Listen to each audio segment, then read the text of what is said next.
Okay, good afternoon. Actually, papunta sana kaming Sitio Palayan here in Barangay Kaukab, Almeria, in the province of Biliran, because I learned that here in Sitio Palayan, there is an existing Aita community. Kaso, hanggang dito lang yung semento. So, titingnan ko muna kung passable yung daan. Obviously, hindi siya possible sa motor o sa sasakyan. So, kailangan talagang maglakad. When I spoke to some people here kanina, they said that it would take us more or less 1.5 hours to walk going to Sitio Palayan, because I wanted to find out this Aita community who is living in Sitio Palayan, because we wanted to help them if there's a way we could help them, the JDR mission.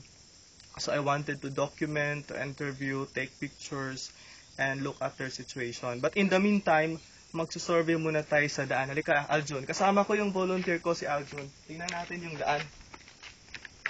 Sige, doon lang dyan. Tingnan natin kung... Tingnan mo yung daan, no? Grabe. Hindi pwede yung motor. Lalo na yung sasakyan. So, napakahirap. Their situation is very hard. I don't know. Okay. Ay, nako. The road is indeed not passable by motorcycle or by a vehicle. Look at this. You really have to walk. So, hanggang doon tayo. We'll see if there are houses.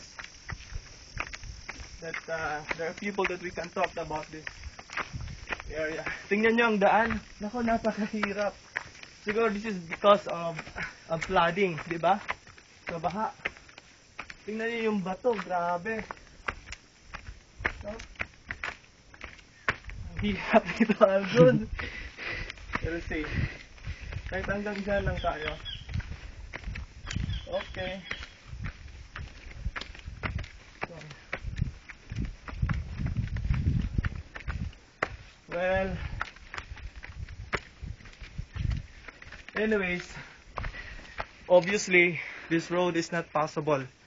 So we have no option, Aljon, but we will go back tomorrow, and we will walk, and perhaps have Icarabao bring us up there in Palayan. Obviously, we cannot use our motorcycle or vehicle to come here, but we won't give up.